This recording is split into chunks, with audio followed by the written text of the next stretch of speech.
إلى كل مسحور وكل محسود كل معيون وكل منفوس وإلى كل مريض إليك هذه الرقية التامة.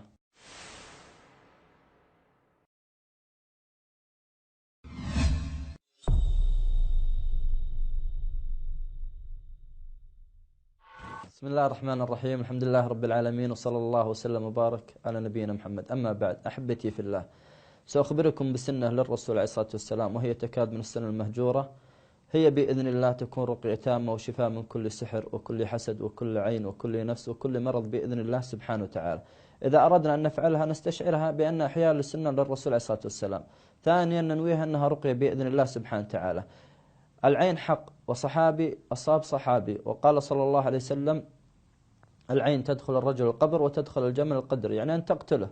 وكذلك سحر الرسول عليه الصلاة والسلام.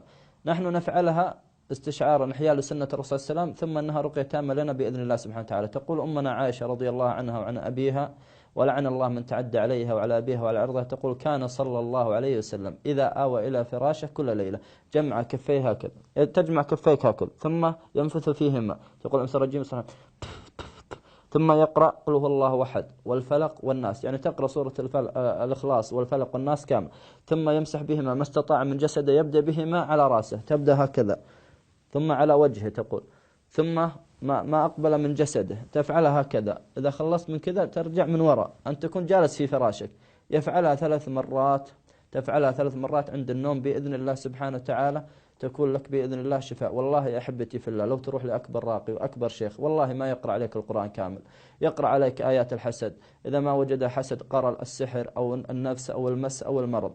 لكن هذه بإذن الله تكون رقية تامة. يقولون أهل العلم: ما مرت هذه اليد على هذا الجسد إلا كانت له رقية تامة. لو فيك لا سمح الله عين ولا نفس ولا سحر، بإذن الله تفعلها 3 مرات عند النوم كل ليلة، تحرقها بإذن الله سبحانه وتعالى. أسأل الله سبحانه وتعالى بأسماء الحسنى وصفات العلو باسم الشافي ونحن المرضى، أسأل الله أن يشفينا، وأسأل الله سبحانه وتعالى أن يشفي كل مريض يشاهدنا أو مريضة، وأسأل الله سبحانه وتعالى أن يشفي كل من نشر هذا المقطع، وانشروه يا حبتي في الله لعله يصل إلى شخص محتاجه فتكون سبب في شفائه. وصلى الله وسلم وبارك على نبينا محمد.